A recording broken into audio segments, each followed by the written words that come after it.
Welcome back, everyone. This is the second lecture for week 3, which will talk about the internet, digital media, and media convergence. So, here we are focusing primarily on the business of the internet.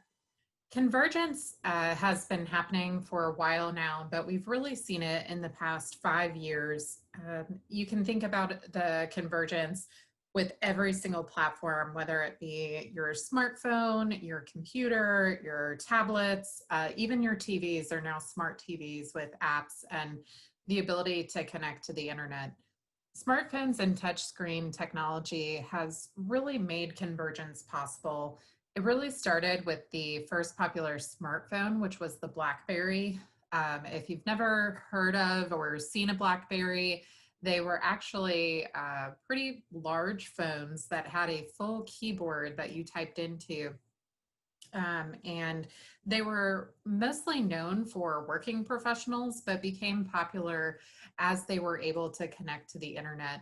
In 2007, Apple released their first iPhone, and I actually had an original iPhone back in the day. And the first iPad actually came out in 2010. And the interesting part about the iPad is that it was originally criticized because people said that it lacked convenience for people. They thought that it would never replace a laptop.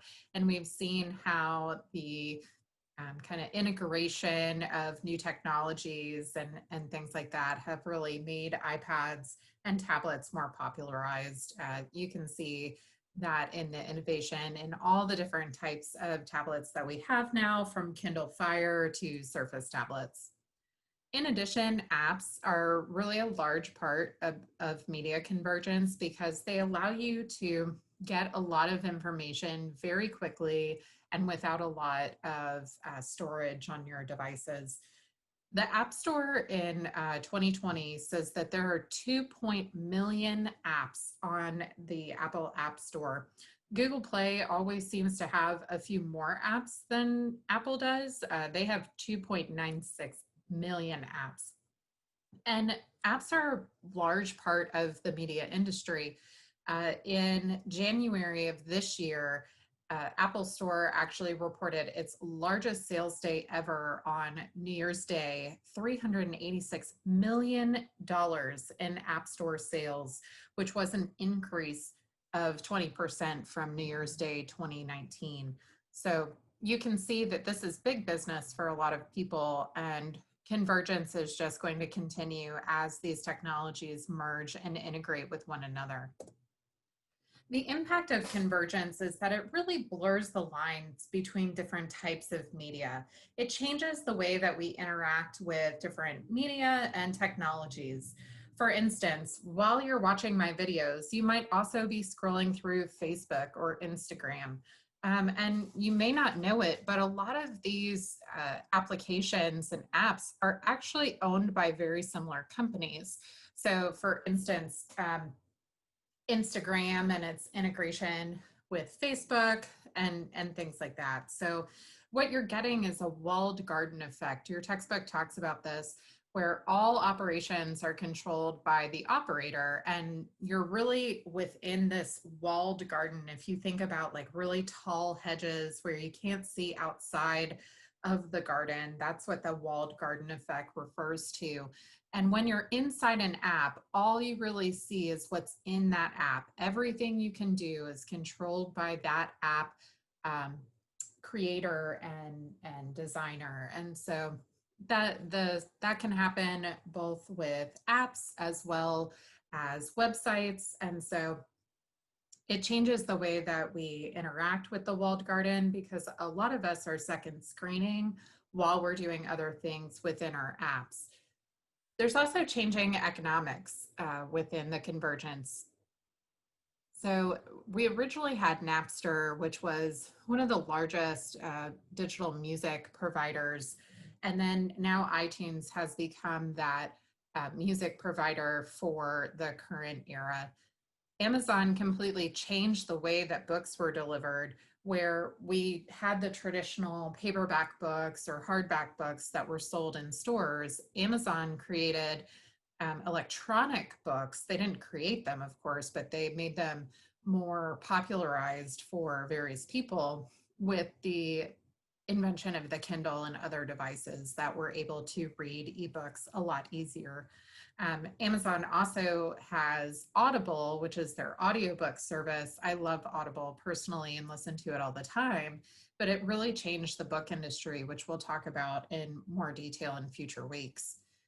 In addition, these giants of media like Apple and Amazon are now producing new content with Apple TV Plus and Amazon Prime. We have lots of services that are now producing content and producing television and movies like the ones you see here. In fact, there have been some television shows that have actually been saved from cable, such as Unbreakable Kimmy Schmidt or Gilmore Girls, which were originally canceled on broadcast television and kind of brought back to life through Netflix or other streaming services. So this has started to diversify some of the voices that are able to break into the entertainment industry, and it allows for new content to be generated. The impact of convergence can be seen through some of the numbers of the major players too. I like looking at Netflix's number because they are such a convergent media company. If you remember, Netflix actually started as a DVD mailing service where they would actually mail you the physical disc, and you could play either DVDs or Blu-rays, and then you would send them back. Now Netflix, of course, is known for its streaming, and Netflix says that it streams 100 million hours of programming on United States televisions every single day. And that number was taken well before COVID-19. So you can only imagine what those numbers are going to look like for 2020. Netflix users stream 164 hours of video every day, which equals about 18,000 years worth of streaming content. So every time it's hidden next episode for you, you're adding to that number. This accounts for 10% of all television viewing in the United States, which again just speaks to the power of Netflix's convergent media model. Another aspect of convergent media is the semantic web, and semantics is really the study of meaning. It's creating a meaningful, organized web experience, which there are lots of different ways that you can do this. This is by setting your preferences, or maybe you put plugins on your internet services. You know, there are many ways to organize the web for you. But the kind of interesting thing about semantic web that has been developing in recent years is that the web is starting to make connections for us. You can hear it when you're talking to your Alexa, or maybe you have Google Home or one of those services. They're starting to anticipate your needs through AI technology.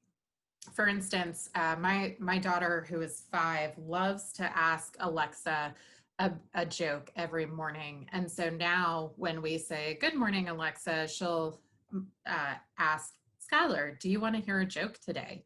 without Skylar even having to ask. So Alexa is now anticipating her needs.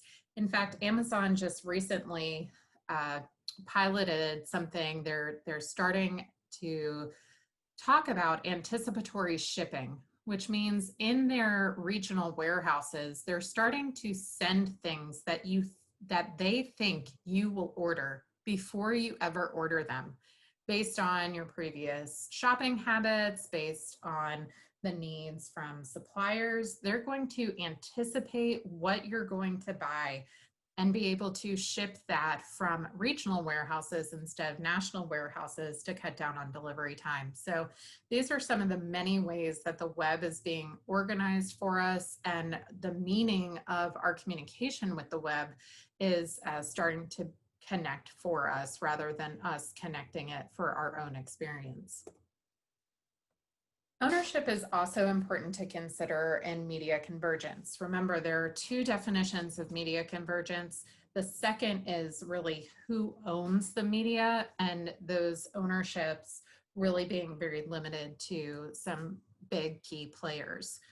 So who owns the internet? Who controls it?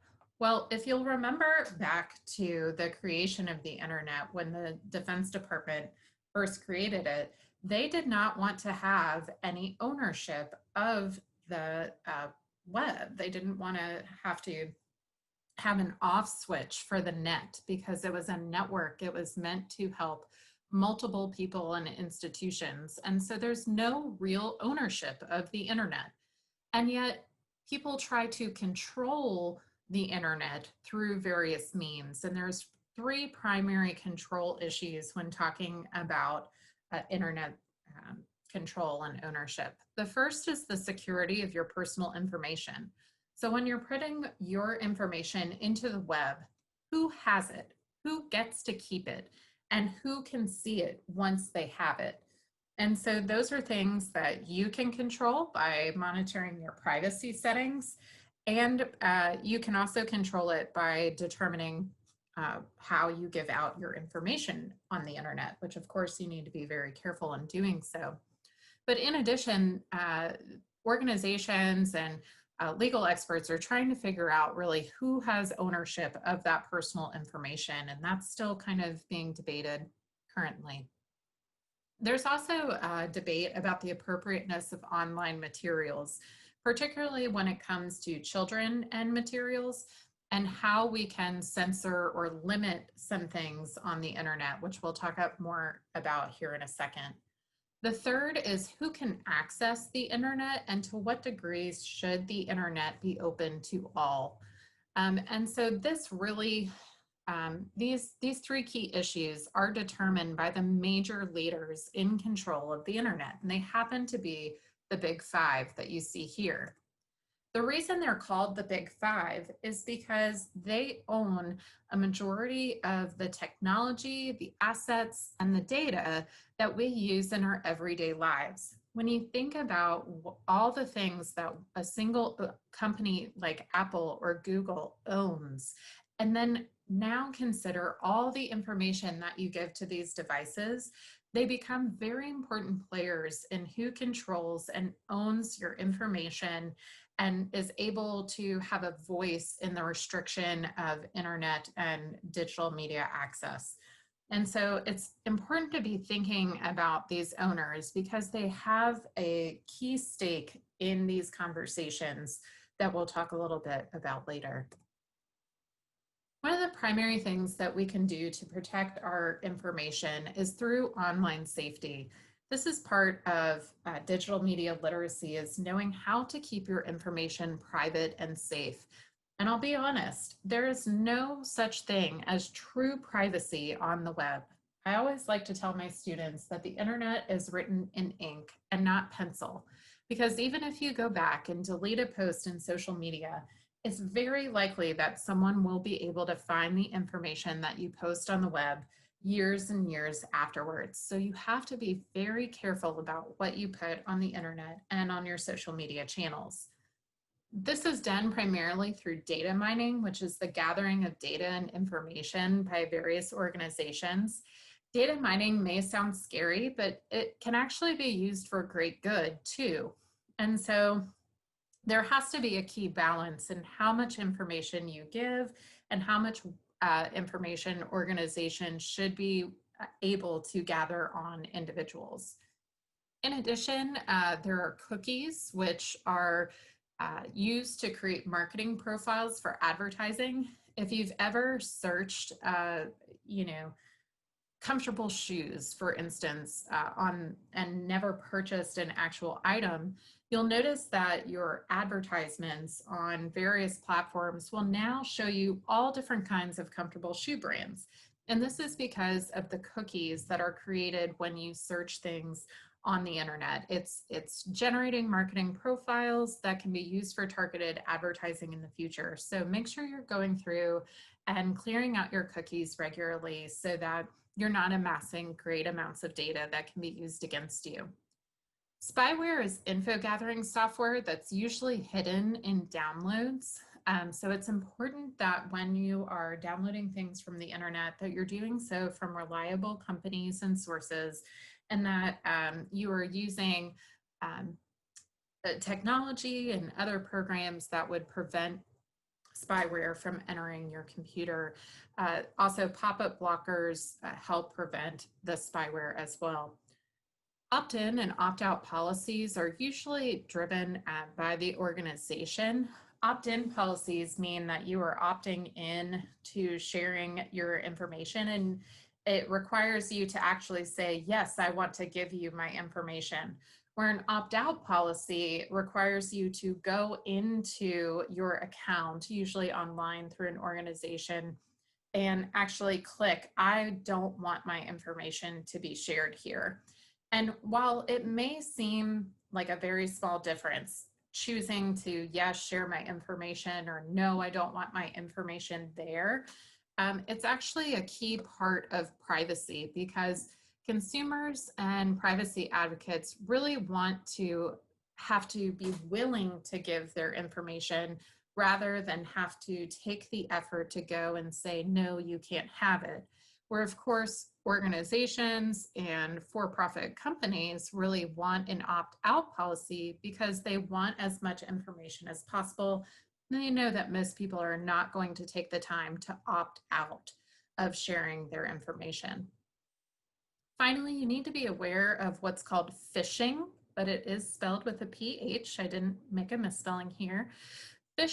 Phishing in digital technology is when someone sends you a phony email link. This has even been done through text, and it asks for personal information. And when you click the link, you can either get a virus on your computer, or it's going to ask you to enter some personal information, and it's not really the person who they say they are. So make sure, especially with organizational emails like your Montevallo email, that you never click on links unless it comes from a montevallo.edu address, and that you know who you're giving your information to. It's always important in personal privacy protection. We also need to talk about the appropriateness of content on the web.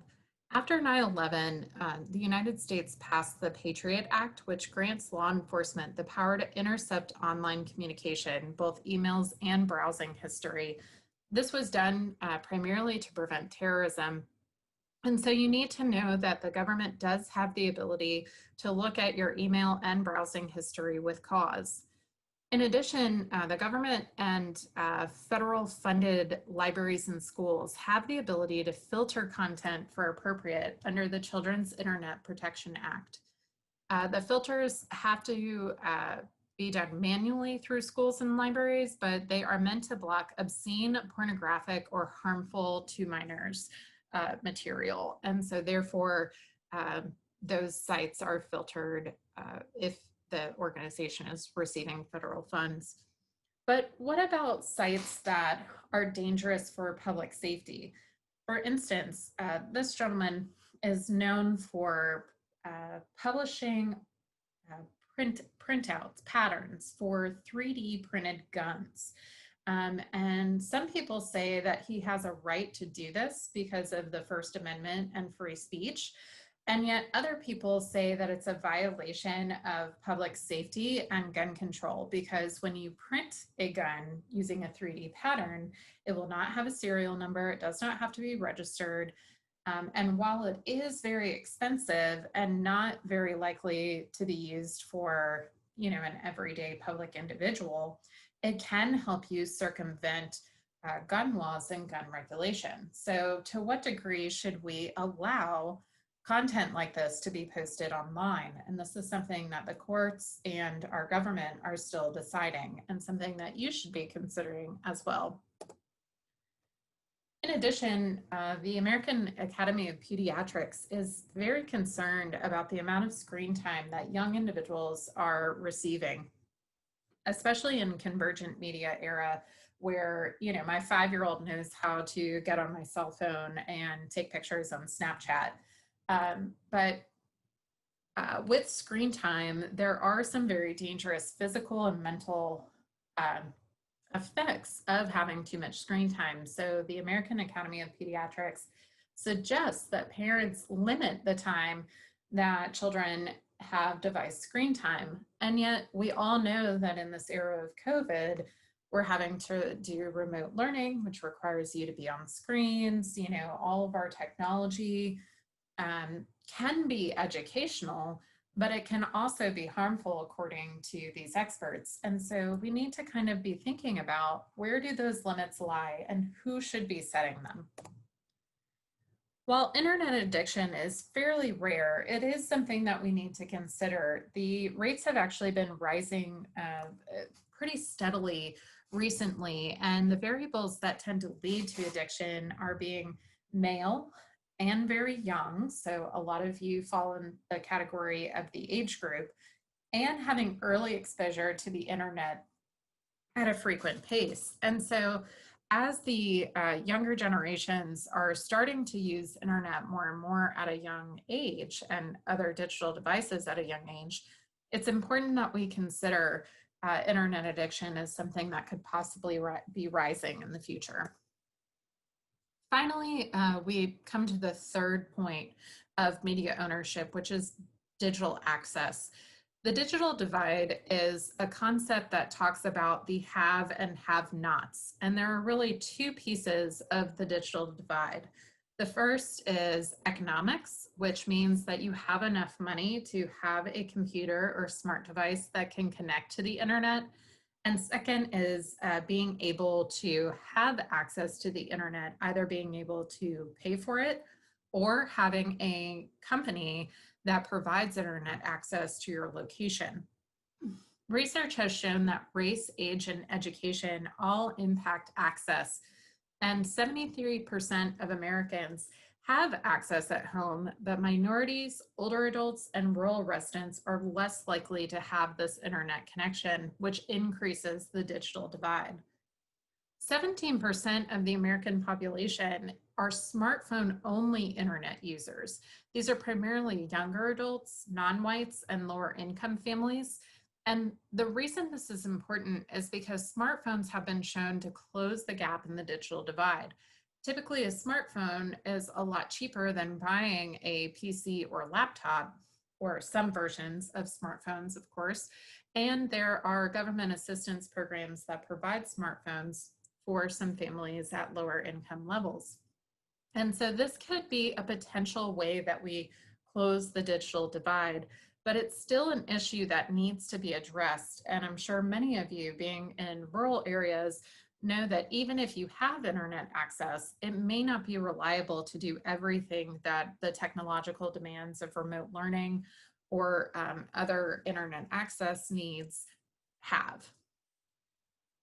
Well, these are the numbers for the American digital divide, which are somewhat closing at a pretty good rate as of recent. We also have to consider the global digital divide. For instance, I just finished a research project where I worked with South Vietnamese rural populations. They took a survey to see how many of them were accessing the internet, and those who were accessing the internet, how many of them used it for healthcare information. And unfortunately, in rural Vietnam, the digital divide is extremely wide.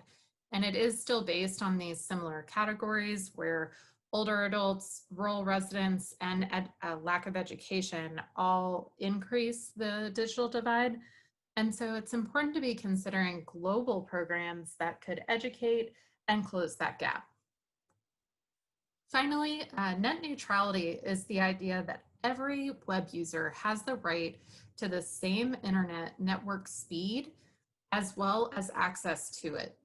There is a great fear by many people that companies will try to make more money, increase prices for internet access, and make internet less equal. For instance, if you have certain providers, they may slow down your internet speed based on how much you pay. And this makes it so that the digital divide widens, because if you don't have the same speed, it could be that you are losing some access to content on the internet. There are many companies within the major players of media who are in favor of net neutrality, this equal access, like Google, Yahoo, Amazon, Facebook, and Skype. But a lot of the service providers like Time Warner Cable, Comcast, AT&T, and T, and Verizon are not. And it doesn't take, you know, someone who really studies this area to think why. It's because these are the companies that make money based on your ability to connect to the internet. While someone like Google doesn't necessarily make money from you paying your internet bill. The problem is that these four companies control 98% of all broadband connection. So if net neutrality does not pass and is not uh, enforced within our country, what could happen is they could increase the prices to a point where fewer Americans can afford equal internet access. And therefore, our digital divide will continue to widen and there will be unfair access uh, issues within our country. So, one place that you can make a difference if you have strong opinions about net neutrality is Save the Internet. And they actually have some advocacy about net neutrality as well as information if you're interested in learning more. Now that you've watched your last lecture for this week, go into your discussion post and write about the digital divide. Use the concepts that you've learned from the lecture and the book to talk about potential solutions to this growing problem in America. Then, to prepare for next week, read chapter 3 on gaming. And next week, we will be talking about video games, the industry of gaming, and social problems that are created within the gaming industry. I hope you guys have a wonderful week. If you have any questions, please feel free to reach out.